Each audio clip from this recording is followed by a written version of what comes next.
Konnichiwa buddies, this is Chris Sniper at kasama natin ang team natin ngayon papunta sa Davao Oriental. Nag-stop over muna tayo dito sa welcome signage nila, no? Ito yung papasok ng province of Davao Oriental at papunta tayo sa team extraction for conducting our remapping session together with them. Okay, so maraming salamat sa ating mga viewers and subscribers.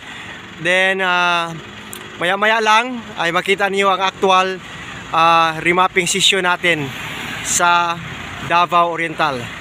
Thank you for watching and happy holidays. Bansay! Konnichiwa buddies, this is Chris Sniper at nandito na naman tayo sa isang actual remapping session dito sa Davao Oriental. At nagpapasalamat kami sa team na nag-accommodate at nagkuha ng team natin para mag-remap sa kanilang napakagandang area. Again, dito lamang sa Mindanao, sa Davao Oriental. So, kasama natin ngayon buddies, ang team extraction. Bansay Team Extraction! Bansay! Salamat! Maraming salamat sir. Arigatou gozaimasu. So, congratulations. Napaganda na sa inyo. Then we are praying for successful treasure extraction, no? And retrieval operation. Safety, then everybody happy. So, once again, maraming salamat sa team. Okay? So, thank you very much. Okay. So, then shout out muna buddies, no? Sa mga tropa natin, no? May Black Panther, kasama natin si Black Panther ngayon. At siyempre shoutout sa Team Commando, no? Driver natin. Shoutout sa Team Vietnam, no?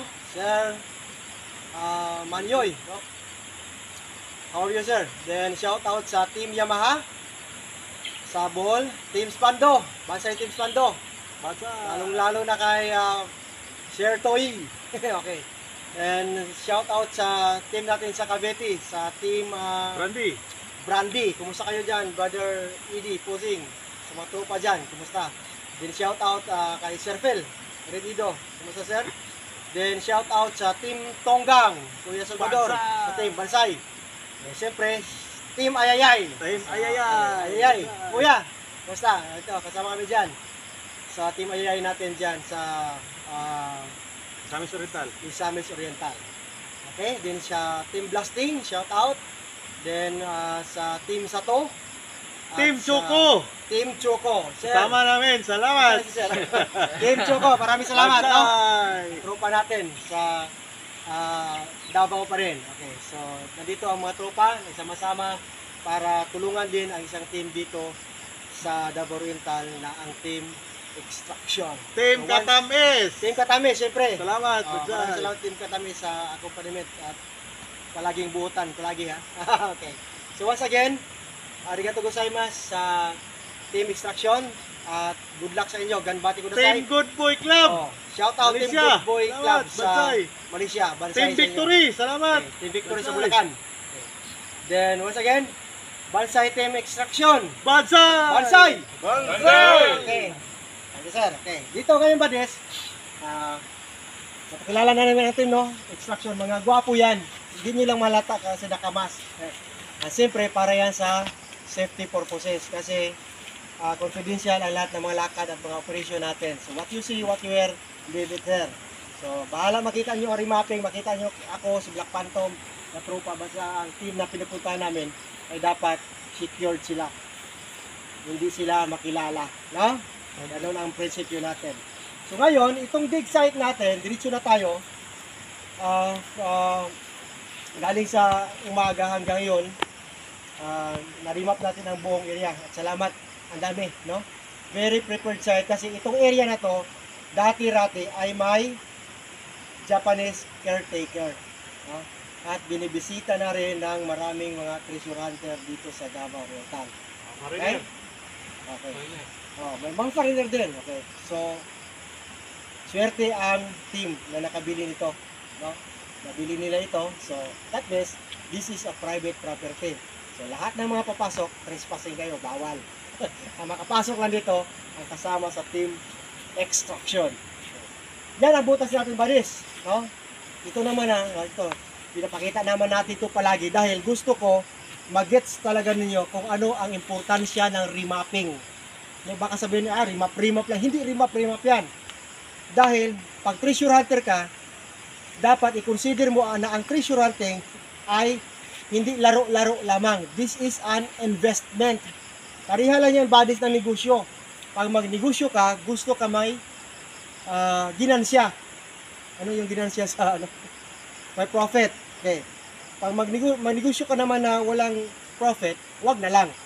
Sa treasure hunting, nag-treasure hunting ka dahil alam mo at gusto mo na may makukuha ka, may ma-extract ka na treasure na tinatago ng mga apod.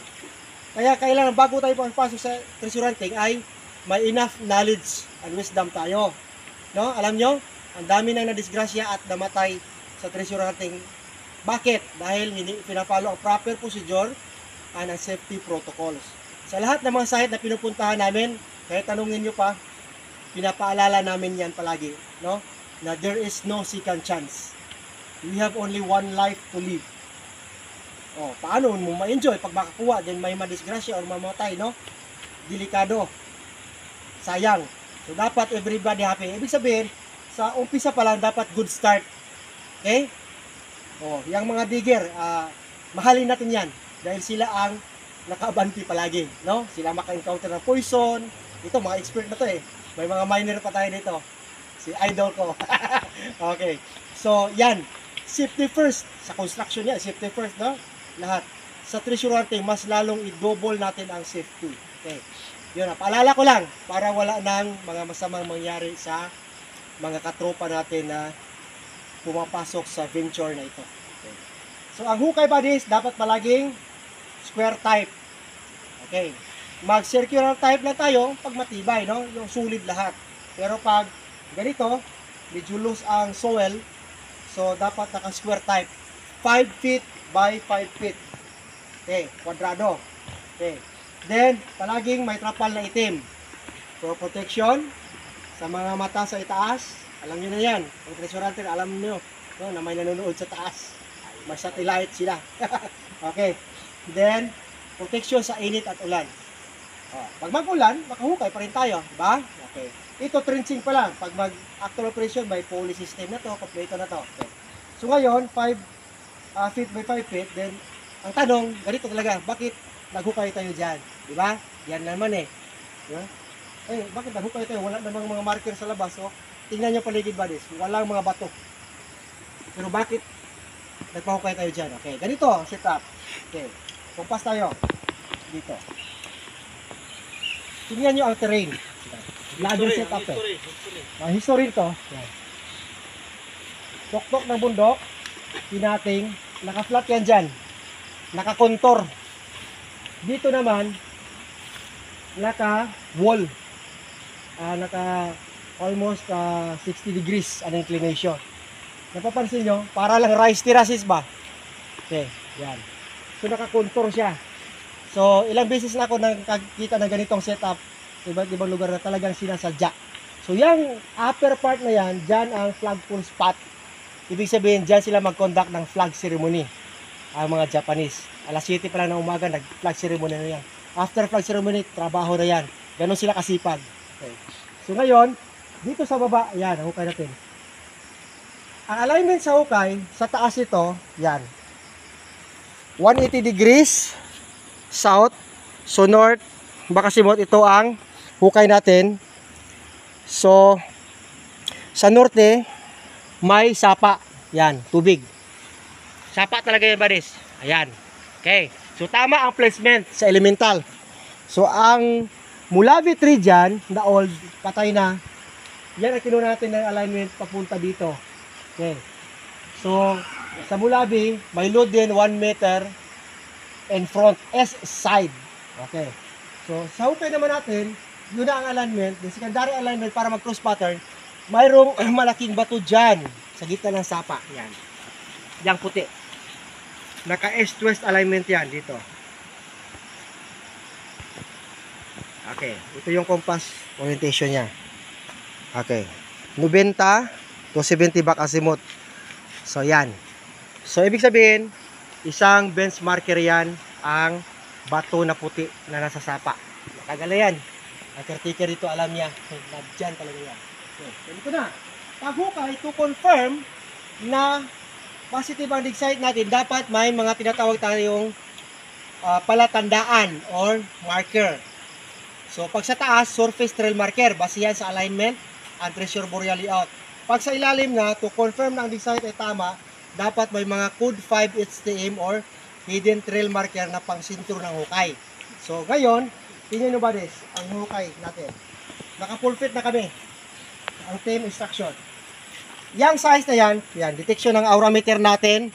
Kay Otol Kemso Takida, shout out Otol Kemso Takida. At sa Japanese one natin na ginagamit, ayan. Yan ang dimension niya, no? 9 inches by 9 inches yan. So nasa 4 feet na. Yan pa rin ang kalaki ang nasagap na gold ions. Gold talaga kasi gold ang binabala naman natin eh. Okay, kapakita natin ito. So ito yung ginagamit namin Gladys ah. Yan. So pag gagamit ka ng Japanese one, ayan. Okay.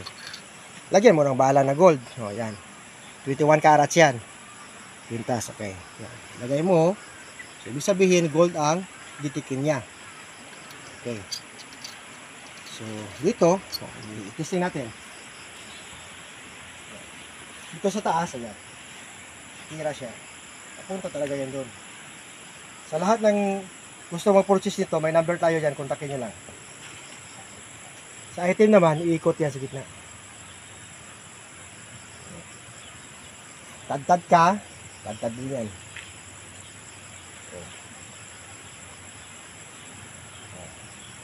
Hindi ka mawawala. Makatulong. Lahat naman ng gadget, pagkabisado mo lang makatulong, ha? Hindi ako naninira ng mga nagbibinta ng gadget. Ang importante dyan ay dapat ang kalidad. Ang explanation, ang scientific explanation, at ang function niya kung okay.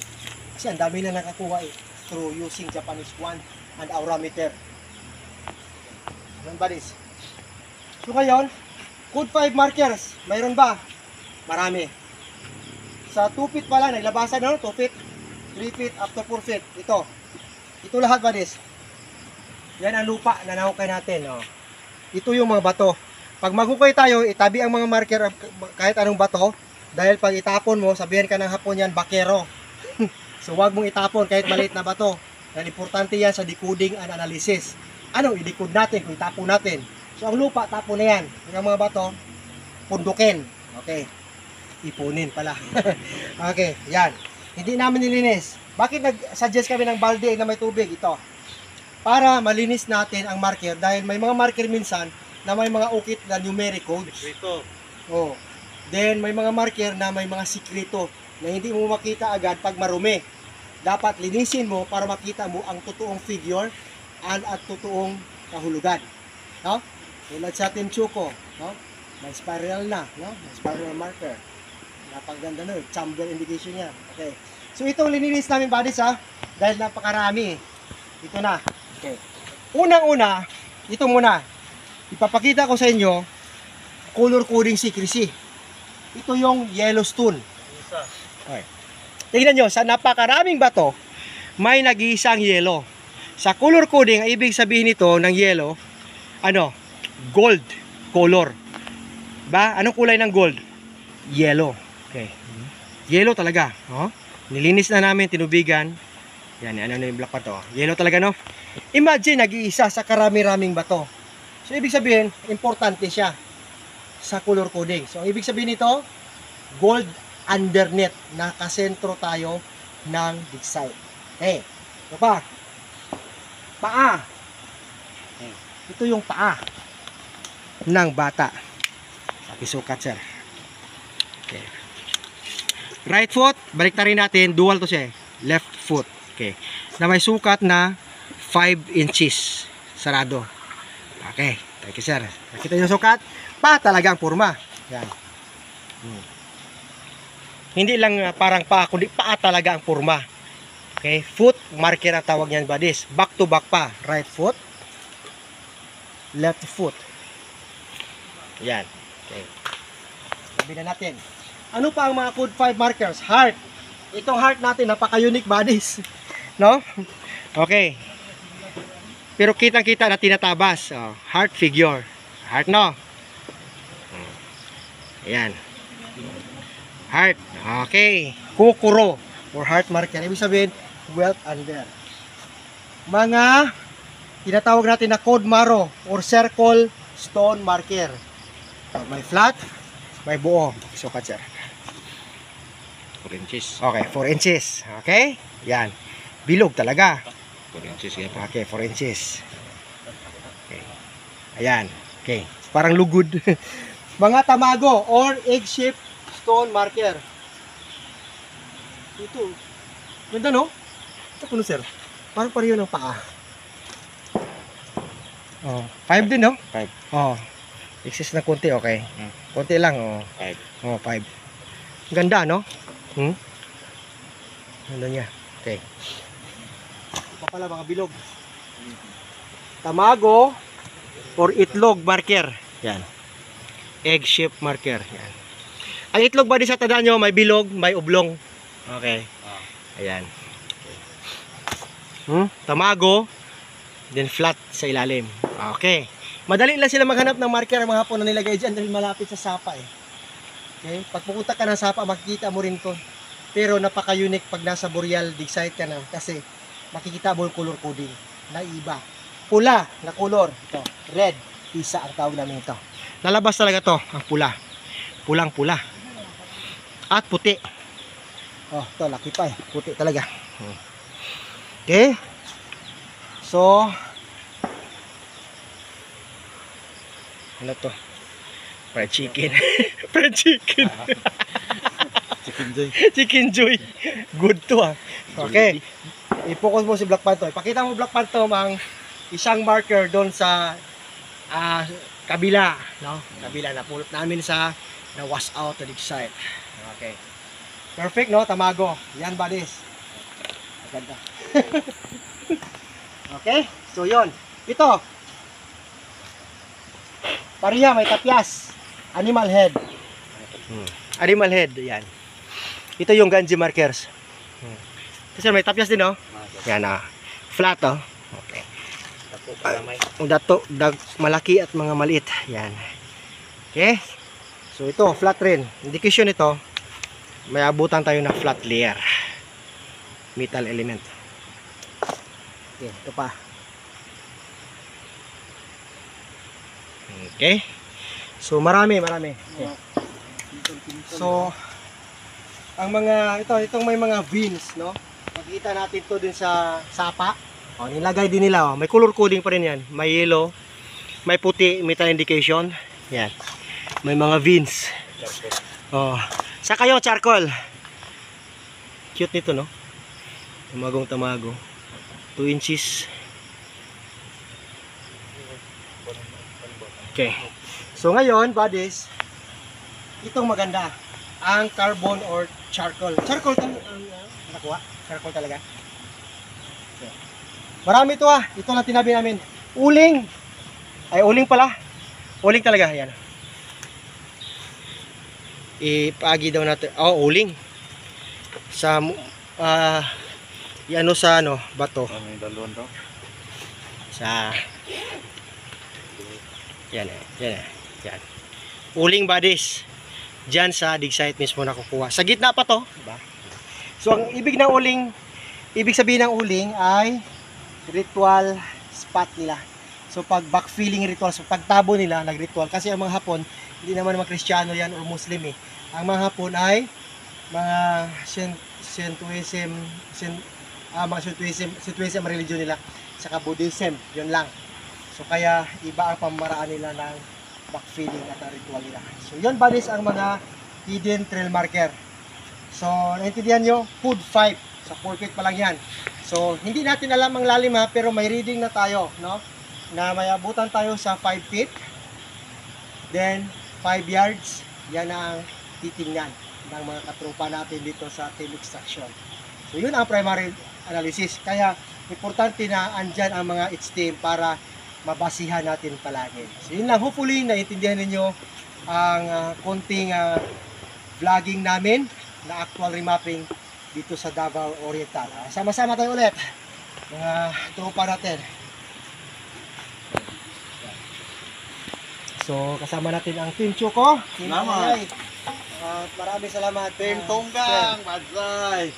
sa Team Extraction. So, once again, this is Chris Sniper saying eat, sleep, and explore. And Bansai Team Extraction! Madsay! Salamat! Arigato gozaimasu!